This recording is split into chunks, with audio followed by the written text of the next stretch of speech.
Good morning, good evening, and good afternoon, everyone. My name is Nisa, and I'm going to be your moderator for this session to build smart environment. In this session, we will we'll talk about how data help the distribute reliable information for the citizens, also deciding which procedure is necessary to hold the water level in the canal in the minimum level. I am delighted to introduce the speakers joining us for this session. Ms. Vera Konings, born and raised in Rotterdam, Mr. Vera Konings studied urban planning and architecture at the Technical University of Delft. She worked for the National Flood Risk Policy Development, levee reinforcements, and levee inspection program. Additionally, she specialized in IT water management, including international flood risk modeling and early warning systems.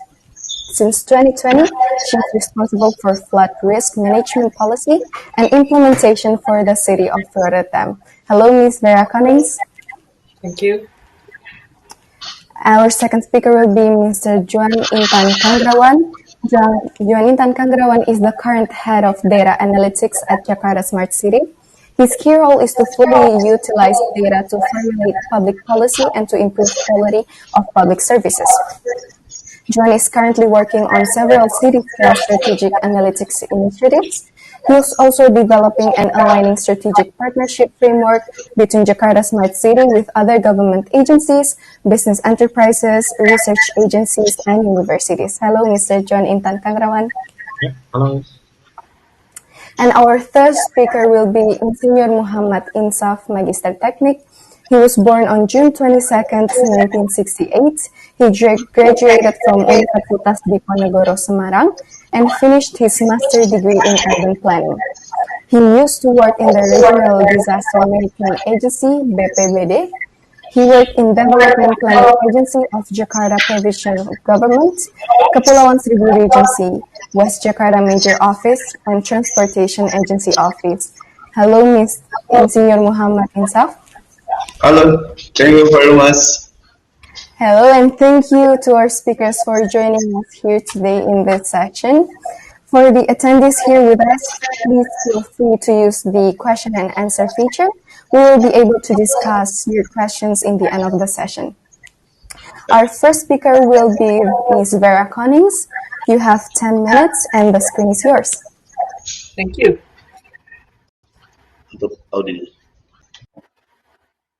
Okay, perfect. Can you see my screen right now? Yes, you can see. Yes, perfect. Thank you. Good morning, good afternoon, everyone. Hello from the Netherlands. I work for the city of Rotterdam. Rotterdam is a city in the Delta. We have about 600,000 inhabitants, and for Holland, that's a big city because we're the second largest city of the country. And we are already working with Jakarta since the 80s because we are like a sister city for a lot of years. And for today, I have a story from practice how we deal with flood risk management in our city, and also how important data management is within these processes. So first, I'll start with some content, then some examples, then about our data approach, and also some examples from how we use data.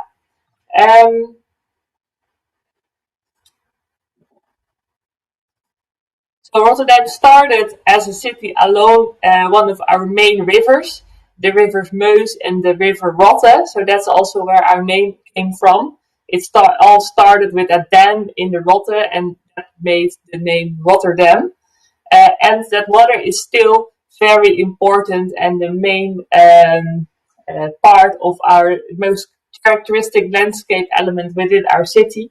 And the water is also used a lot with sailing, swimming sometimes, and recreation. And also we have a lot of parks along our main rivers. But sometimes it is also a threat because high water levels can also mean that our embankments are getting flooded. We see that yearly, and if we have urgent situations, then also water comes into houses. And if we zoom out, that is also not so weird because we are in the end of a delta, and all the light blue areas of our country here are below sea level. So if we had no flood infrastructure, our country would look more or less like this picture on the right. And the cross in the middle, there would Rotterdam have been. Um, and we also see that on a height map of the city. Our city is situated over here, and all the blue areas are inner dike areas and protected by a large system of large river dikes, which are situated along the embankments. And we have all these brown parts, that's the higher grounds, are embankment areas, which are not protected by the dikes. So we actually have the river, we have embankment areas which are directly in danger of floods. Then we have the dikes, and then all low-lying inner dike areas. Um, and because we have such large parts below sea level, we have really high standards of levee protection, like the probabilities of failure sometimes once in the 30,000 years. And if we have to calculate if we really reach that level, we need a lot of data. And luckily, we also have a storm surge system with several barriers which close when really high water levels are predicted. So also the prediction of water levels is very important in order to let this system work. Um, and to show you some examples how we deal with this within a city, we're making a lot of floating structures. We're getting the Global Center on Adaptation this year, which is going to be a floating pavilion. We even have a floating forest, and we also work on river as a tidal park through the city, where we use the green as wave breakers to reduce the risk of flooding. Along the dike, we are really working on combining the levee with public functions. So this is a park, a levee, and the wall and the mall in one piece.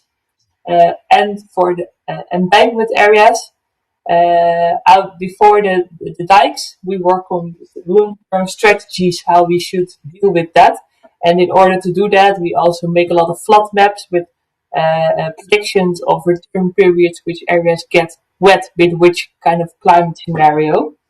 Um, and a last example is how we use that in the inner dike areas, that we're really looking at what are the most crucial functions, like the hospitals, how can we get those functions some extra protection on top on the protection of the levees. And in order to know which functions are the most vulnerable, we are really in need for good information and data in order to do that. So, in order to stay the safest delta of the world, we also need to be the best informed data. The best informed delta is our statement. So that is why data management is really important. And in short, our approach to that, the Dutch approach on the data management within flood risk management is that the data management is actually the main arrow through the four different kind of flood risk management processes, like policy and monitoring. We have design of, for example, the design of a levee, or for example, design of a adaptive house. We have the maintaining and operations and crisis management. Um, and we see that a lot of parties are all involved in those processes, like the national government, inhabitants, provinces, research. And it's really important to work together for these four kind of processes with a lot of different people. So we really need to use the same data in order to understand each other and to know if everything fits together and really understand where are the highest risks and where are the lower risks. And that is why we are really focusing on publishing open data, so all partners and all processes can use that data and also easy accessible to make it easily accessible.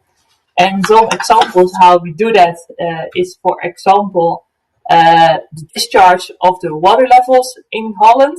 Here you see a picture of our country, and we have like hundreds monitoring instruments within the rivers, which can forecast which water levels are predicted. And we can all find that online.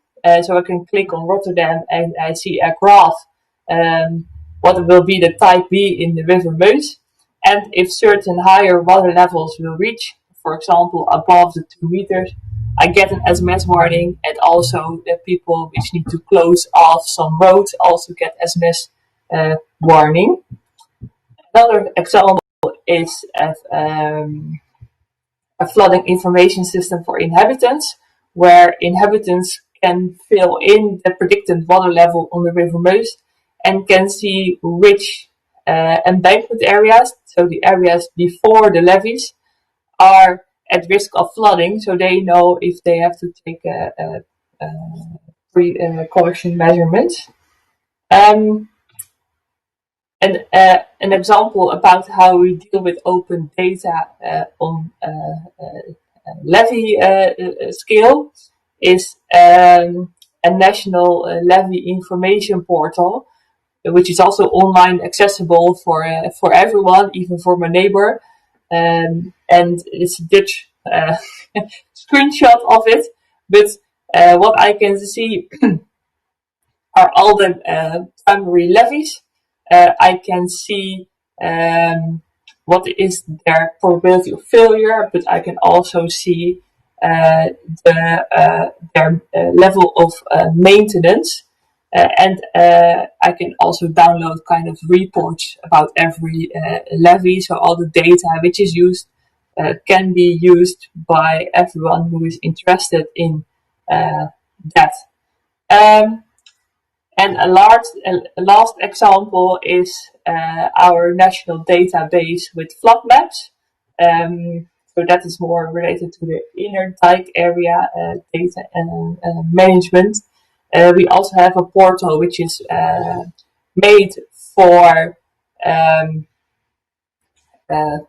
for professionals, and I can actually find flood maps for all these dots. So I clicked on this one for the print screen with a certain return period, and I can see which parts of the city are vulnerable for floods. And with this kind of information, I can see so which hospitals are at risk and which hospitals are less at risk, for example. And also, if a levee will fail in the rare caution, then I also see what kind of measurements, which area should we focus on for crisis management.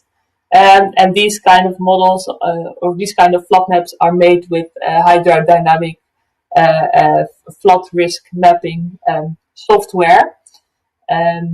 But on this way, it is also accessible for the public. So this is what I wanted to share with you about how we use data in flood risk management in the country as a whole, but also for us as a city. For us, it's important that we use the same information through all processes, but also through with all the different kind of stakeholders in order to understand each other. And in order to do that, it's really important to make it online accessible without passwords, without a difficult kind of systems, but really open to everyone. Thank you. Thank you very much, Ms. Cunnings. It was very interesting to learn about flood data management. Moving on, we will proceed. We still have two more speakers who are going to share their insights on the topic. I will proceed with the next speaker, Mr. Juan Intan Kangrawan, as the head of data analytics of Smart Jakarta Smart City. The floor is yours, Mr. Kangrawan. Okay, thanks for the time. Allow me to share my screen. Check. So I think you should be able to see my screen, and I think I will not present in full screen, so I can toggle. So just to ensure my connection is okay. Thanks for that. So Okay. I believe it's a very great presentation and a lot of learning points that we can learn from Netherlands, from Rotterdam. So I hope in the future Jakarta can be more systematic and more robust in handling or managing flood. So it's my presentation advised by the committee organizer. So about smart environment and data management for flood mitigation for sure from the Jakarta perspective. So I think I'll present it in the next 7 to 8 minutes. So it will be, because it's very short, it's just for trigger and to highlight some of the essential efforts that we have been doing, especially within my team, data analytics at Jakarta Smart City. But before we proceed further with the flood management, I think I want to touch a bit in terms of Jakarta Smart City. Just a kind reminder that we are highly using this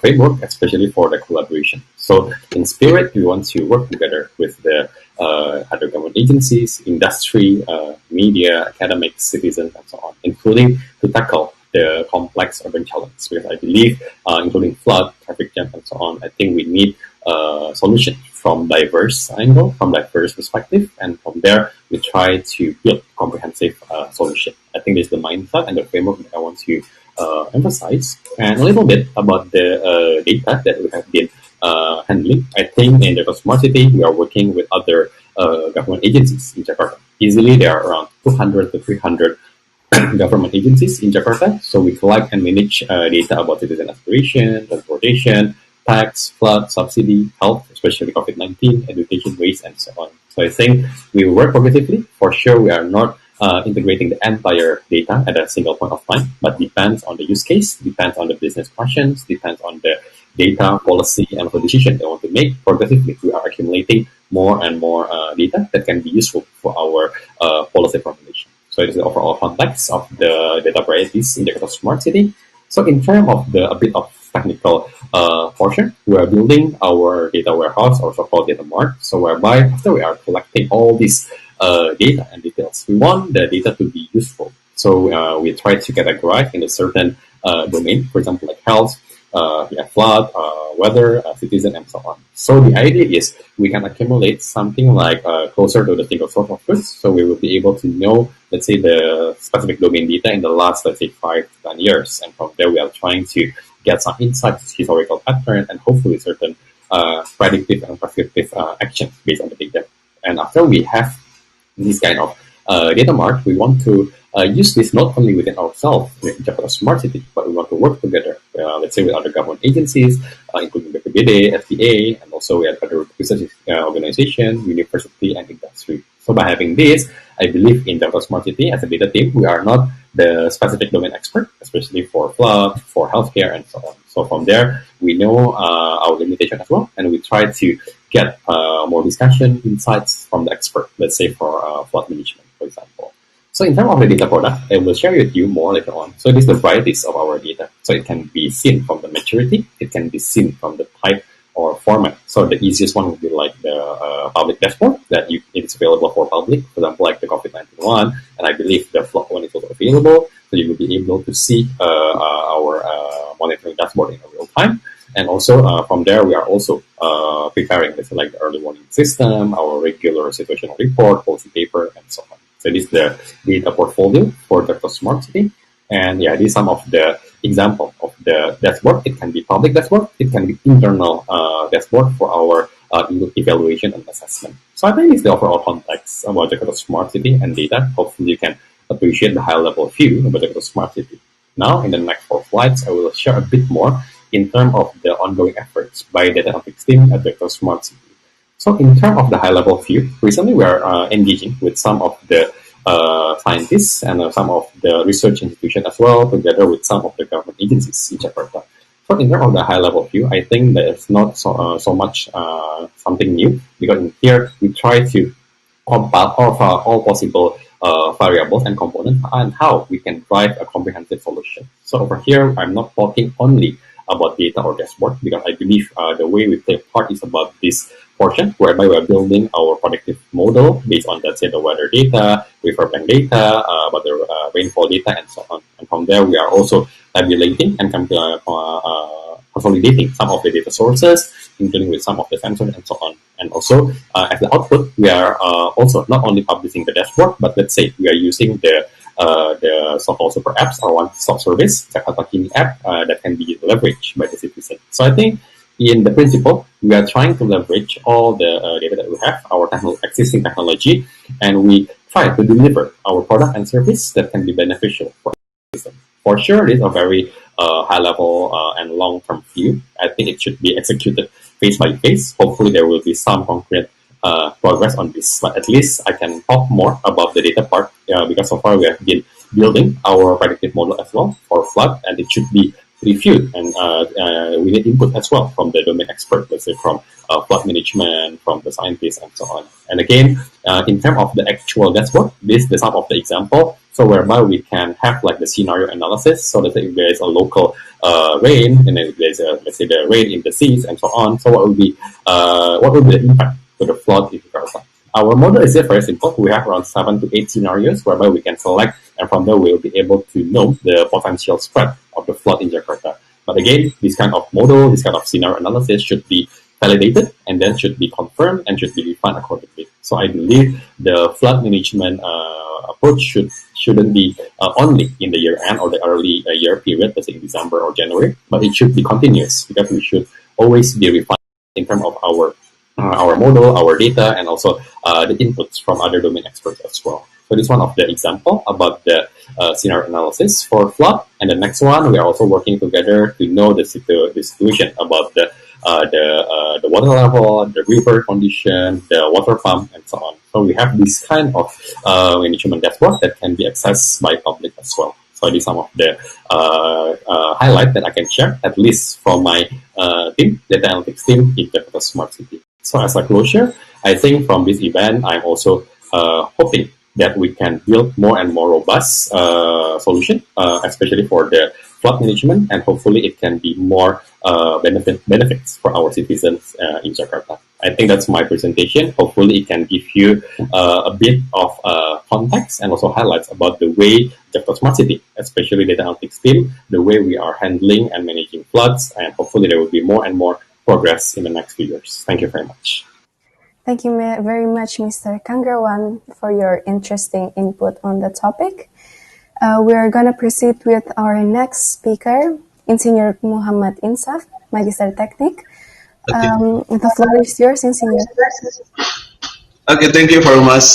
Good morning and afternoon, ladies and gentlemen. I will present the data management that has been used for flood mitigation in Jakarta. Share screen. Okay.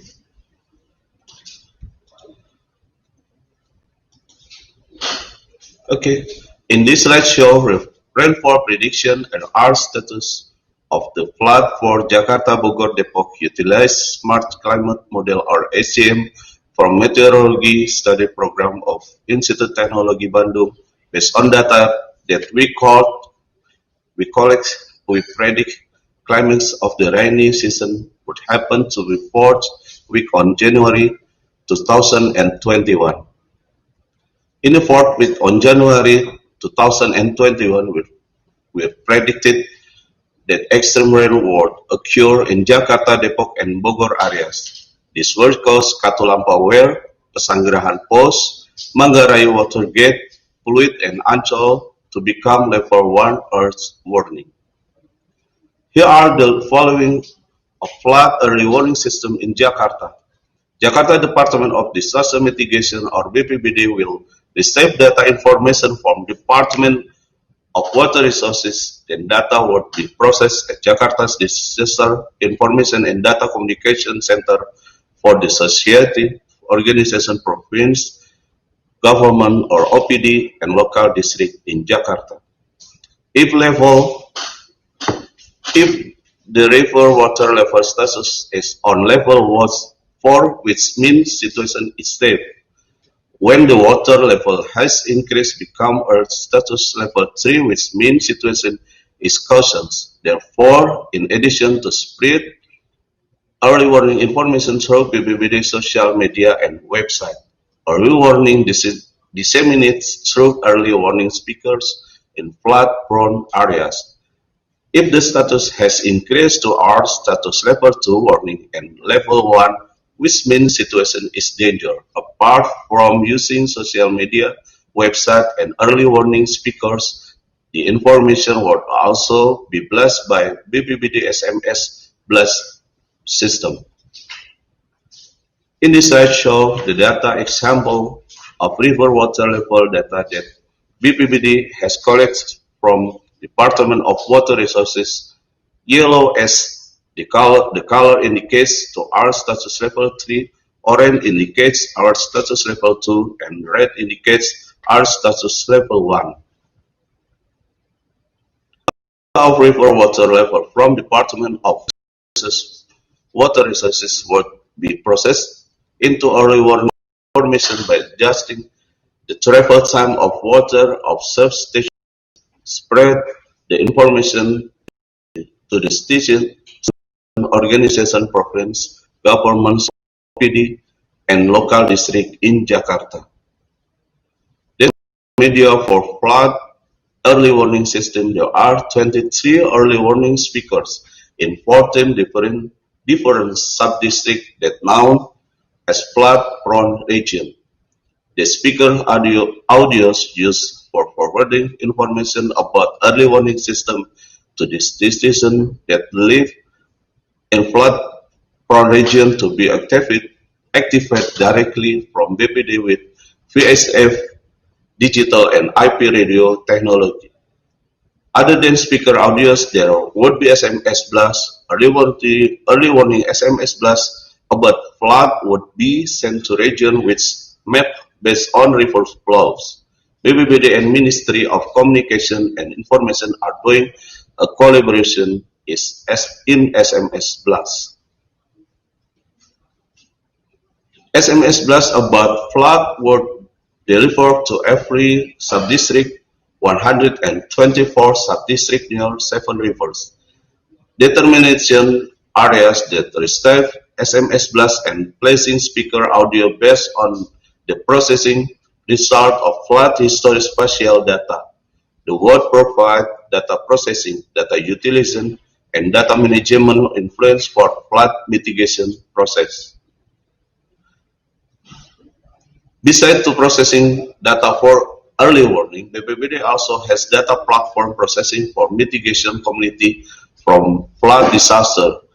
The reason petabencana.id exists was because flood tragedy in 2013 and lost about 20 trillion rupiah. The information obtained slowly by the community and caused people trapped in flooding. They didn't know which areas are affected by flood or which area are safe. From this situation, BPBD saw opportunities from social media Twitter. During 2013 until 2014, flood tragedy, many people tweet from their Twitter account with keywords flood or banjir and got trending in Jabodetabek. Because of this opportunity, platform petabencana.id has been made to crowdsource reports from Twitter and Clue. Around 21 until 22 February 2017, there were 1,054 reports received within 24 hours and accessed by more than 256,000 website users. To validate reports, the citizen give to petabencana.id. There are risk evaluation metric feature. The feature is operated by BPBD to validate disaster citizen and post about the flood on the Jakarta which integrate with Pantau Banjir application. Flood reports by BPBD DKI Jakarta will award appear on the website and Pantau Banjir.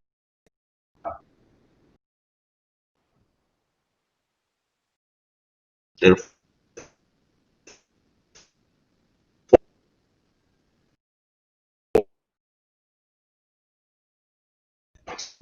flood by BPBD from peta bencana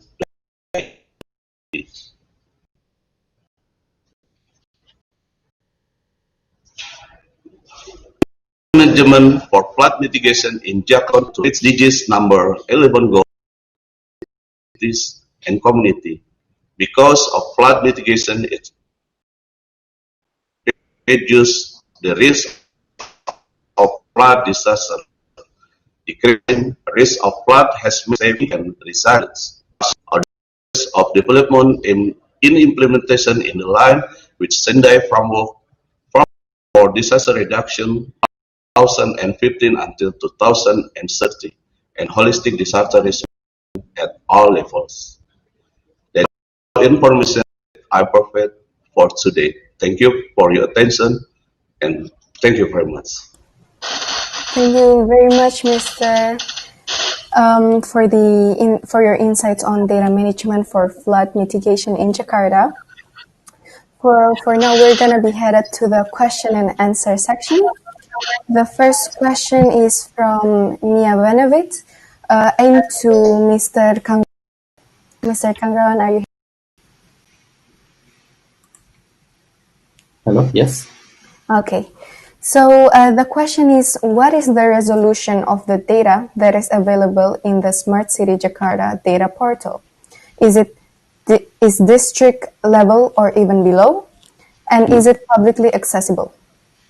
Okay, sure. Thanks for the question. I think it's very common question about the availability of the open data. I think the easiest one you can check at the open data portal. Yeah, I think you can Google. I think some of the data from the government agencies in Jakarta, they are uploaded over there. Although I have to admit that the granularity and also the timeliness of the data can be different. But I can tell, I think for flood, we can have all the way up to kelurahan level. If you are, listening to Bahasa, I think you can understand. So it's quite granular, although it's not the most granular yet. I think that's what we have right now.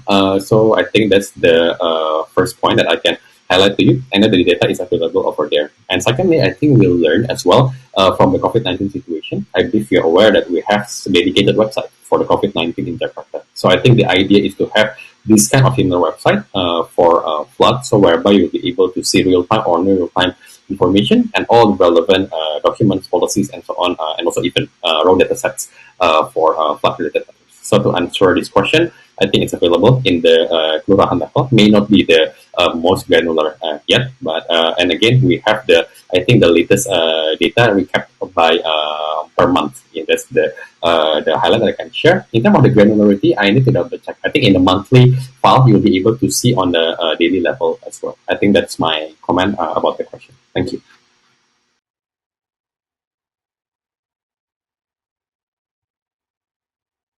Thank you very much, Mr. Kangrawan, for your answer. And now we have another question aimed to Ms. Vera Connings. Ms. Vera, are you here with me?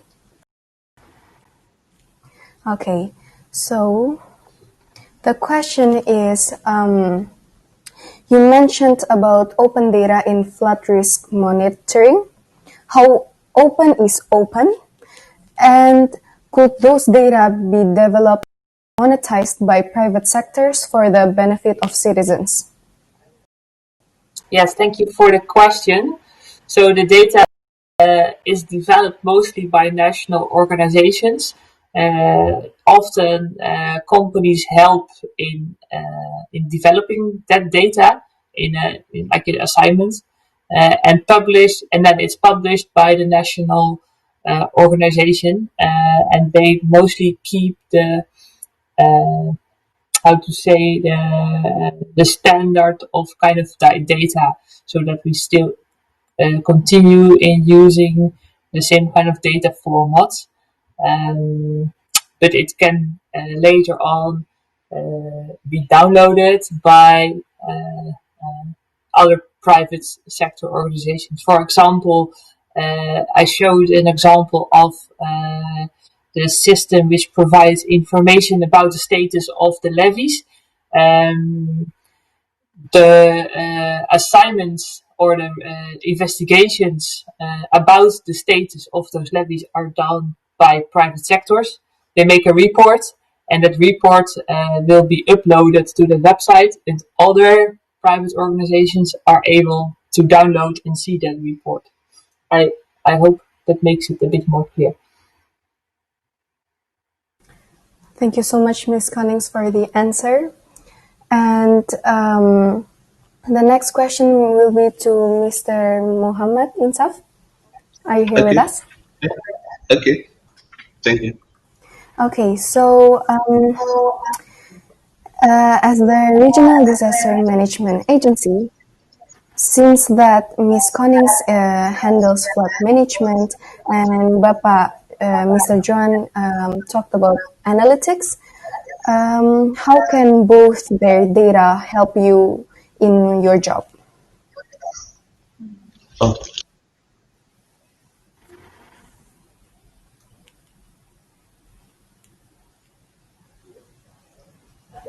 The data would be processed at Jakarta Disaster Information and Data Communication Center for the society in BPBD, collaboration and coordination, Jakarta Smart City.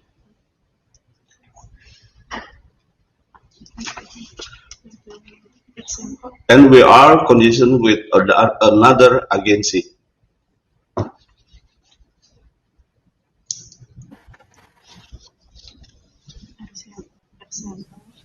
For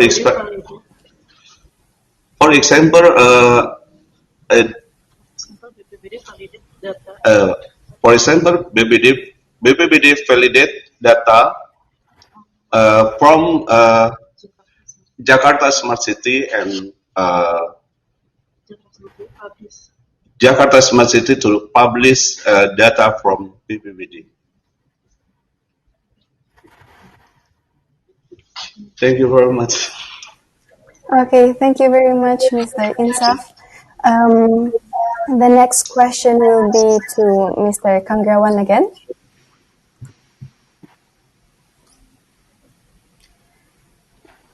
Okay, so the question is, could you tell us a bit about your research? Jakarta being the city that it is, what interesting thing or event have you found about Jakarta?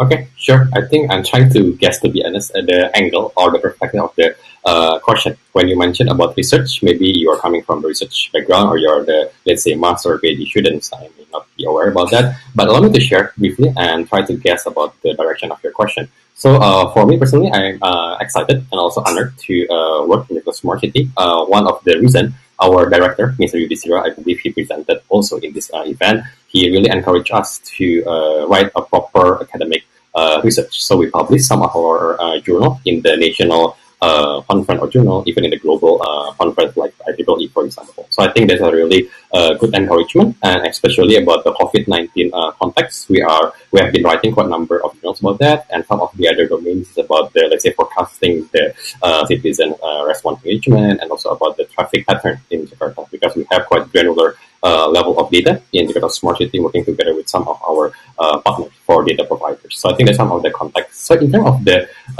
research, try to relate this about flood. Actually, we have been sort of writing about that as well. So there is a policy paper that we have been drafting and preparing for this. That's one. And secondly, in terms of the submission, I think we have submitted some of the national level journals about flood management as well, especially in relation to our big data ecosystem, and also how we can develop and expand further our features for our super apps, Jakarta Kini, or the one-stop service. I think that's the comment about your question. If you're interested to deep dive or you want to explore more research possibilities with Jakarta Smart City, I think we're totally open for that. And I think there are certain data that we can share publicly via the open data portal. And for sure, we have the interest to really utilize the data that we have open for public. So if you want to have more collaboration in terms of research. We have been doing that with other research agencies, universities, and so on. I think we are totally open. I believe there's a formal email for Smart City and there's a request for research and so on. So I will encourage you if you want to pursue further research with Jakarta Smart City. Thank you. Okay, thank you very much, Mr. Kangron, for your answer. So heading to the next question is aimed to Ms. Connings. Are you here with me? Yes. Okay, perfect. So Jakarta is pretty famous for its flood issues. And in terms of flood prevention, is there any applicable prevention steps which we could take, or are there customized steps to each area?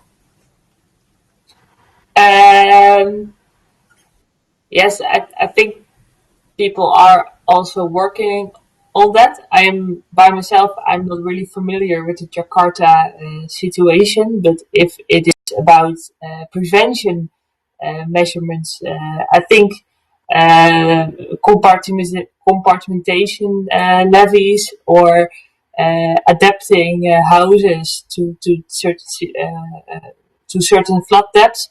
But on the other hand, I think also related to the stories which we also heard in this session, is informing and warning also really important. And I see that they really develop really nice platforms in order to make that already operational. So I think that is really important for the period in between before the bigger prevention measurements are taken. And I think which prevention measurements will suit Jakarta. I think there you cannot copy that from other countries. It should really fit within your situation and also the way how it is institutionally organized, for example.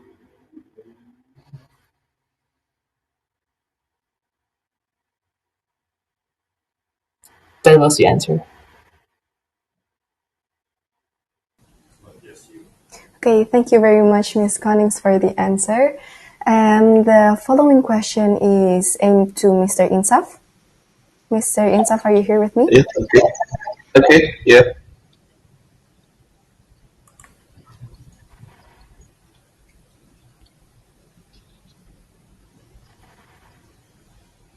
Yes. Can you hear me clearly?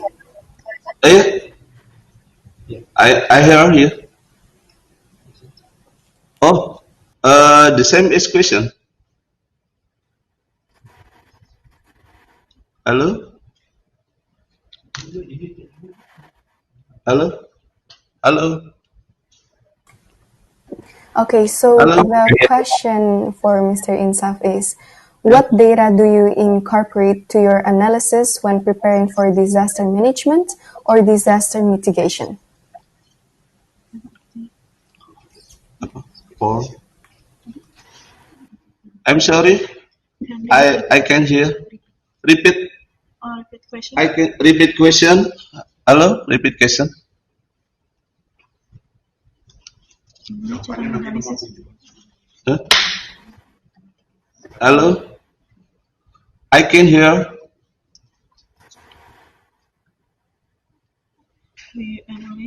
Kita menganalisisnya dengan menggunakan Hello, data Halo? spasi. Kita menggunakannya dengan JS apa dengan JS itu dengan JS. Aduh, kok nggak kedengeran ya?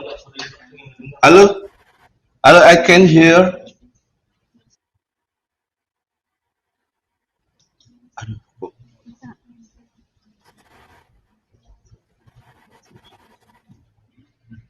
Udah, jawab dong. Halo, I can hear, Mister. Cepet tuh.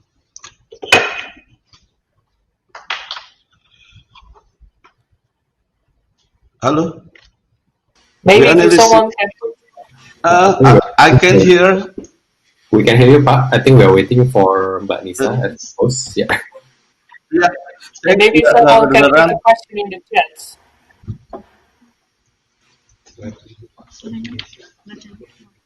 Nggak kelihatan. We analysis. Halo. We analysis with the GIS processing method for data management and data mitigation. And I can hear you. Question. You can hear me?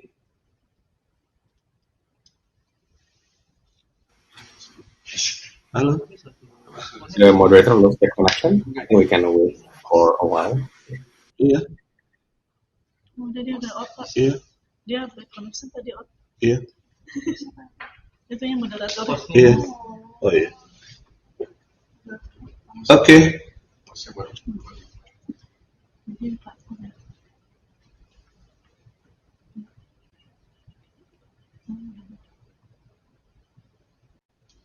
Mana ya? Kok nggak ini? Belum join Okay, we're back. Okay. Thank you so. Okay, thank you very much.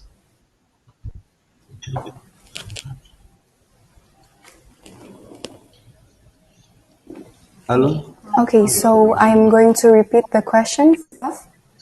Okay, What thank data you. do you incorporate to your analysis and when preparing for disaster management or disaster mitigation? Okay, we analysis with the GIS processing method and the data management and data mitigation. The process with method GIS method.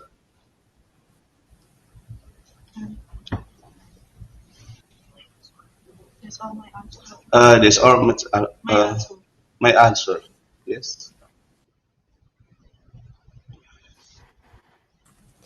Okay, thank you Yes. so much to our three speakers, Ms. Vera Konings, Mr. Kangrawan, and Mr. Insaf for your insights on the topic.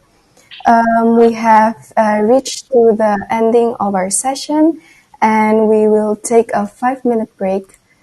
And I hope to see you in our next session. Thank you all. Thank you. Thank you. Udah. Okay, so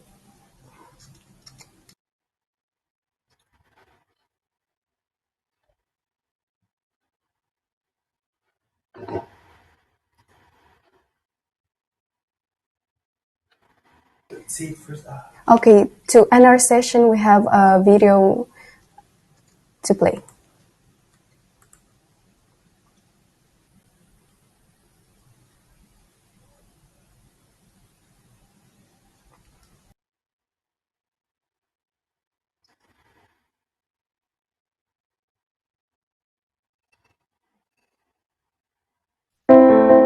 ปัญหามากมายรอบตัวเราได้สะสมกันมาอย่างยาวนานจากความไม่สมดุลของการพัฒนาและมีแนวโน้มที่จะทวีความรุนแรงมากยิ่งขึ้น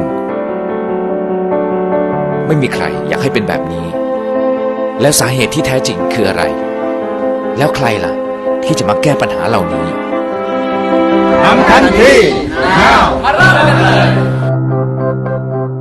นำคนต่างๆเนี่ยได้มาร่วมกันจากหน่วยงานต่างๆทั้งหน่วยราชการเอกชนนะฮะภาคประชาชนเขตพญาไทตำรวจทุกคนก็มาร่วมกันคิดนะฮะที่จะมองว่าและใน20 ปีข้างหน้าเนี่ยคนไทยจะเป็นยังไงบ้านเมืองเราจะเป็นยังไงถึงเวลาที่ทุกคนจะถอดหมวกของตัวเองและมาร่วมเป็นส่วนหนึ่งในการเปลี่ยนแปลงประเทศนี้อย่างยั่งยืนเราเชื่อว่าเพราะพลังงานคือปัจจัยสำคัญในการพัฒนาประเทศจำเป็นอย่างยิ่งที่ต้องเร่งสร้างความตระหนักในการใช้พลังงานอย่างคุ้มค่าเริ่มจากจุดเล็กๆนะครับในพื้นที่เขตพญาไทก่อนเริ่มผลักดันให้เกิดการใช้และเปลี่ยนรถตุ๊กๆไฟฟ้าจากที่เป็นทั้งน้ำมันและแก๊สเนี่ยมาเป็นรถไฟฟ้าทั้งหมดภายในระยะเวลาใกล้นี้ครับเรื่องเสียงแล้วก็เรื่องอากาศนะครับแล้วก็ที่สำคัญก็คือเป็นการประหยัดน้ำมันลดการปล่อยก๊าซเรือนกระจกเพื่อออกซิเจนลดพลังงานที่ไม่จำเป็นเพื่อสำรองพลังงานให้กับเมืองพญาไทจะเป็นเมืองที่เข้าใจในการใช้พลังงานอย่างยั่งยืนอย่างแท้จริงหลายๆคนเนี่ยมองว่ามันเป็นไปไม่ได้พวกเราทุกคนเนี่ยมั่นใจว่า สิ่งที่เป็นปัญหาอยู่รอบตัวเราเนี่ยถ้าคนไทยทุกคนเนี่ยได้มาถอดหมวกแล้วก็ร่วมกันแก้นะฮะแล้วก็มองไปข้างหน้าเนี่ยทุกอย่างย่อมจะดีขึ้น Smart City ไม่ใช่แค่เมืองที่มีความทันสมัยเพียงอย่างเดียวแต่คือเมืองที่ทำให้ประชาชนทุกคนได้เข้าถึงบริการสาธารณะอย่างครบถ้วนได้มีชีวิตความเป็นอยู่ที่ดีขึ้นพึ่งพาตัวเองได้ที่สำคัญจะต้องทำให้จริยธรรมความดีในตัวทุกคนได้ออกมาใช้เพื่อสังคมที่น่าอยู่ยิ่งขึ้นมั่นใจ 100% ว่ามันต้องเปลี่ยนแปลงได้เพียงแต่ว่าเราจะทำหรือเปล่ามันลงมือทำเพราะไม่งั้นเนี่ยมันก็ได้แต่คิดฝันอยู่ในกระดาษผมตัดสินใจเข้าร่วมด้วยนะครับด้วยคำตอบเดียวคือผมต้องการให้งานนี้มันสำเร็จสู่สังคมที่มีเวลามากขึ้นสังคมที่มีสมดุลมากขึ้นโครงการไม่ว่าจะใหญ่หรือเล็กเราคงต้องมองถึงความคุ้มทุนมันไม่ใช่ผลตอบแทนทางการเงินอย่างเดียวเรามองถึงความสุขพญาไท 4.0 จะทำให้คนกว่า 600,000 คนซึ่งแต่ละคนล้วนมีความรู้ความสามารถและประสบการณ์ที่ต่างกันได้ใช้ชีวิตได้มีโอกาสเรียนรู้ได้ทำหน้าที่ของตัวเองอย่างสมบูรณ์ทุกคนล้วนเป็นกำลังสำคัญที่จะร่วมกันพัฒนาประเทศไทยให้เจริญรุ่งหน้าได้อย่างรวดเร็วมั่นคงและยั่งยืนพญาไท 4.0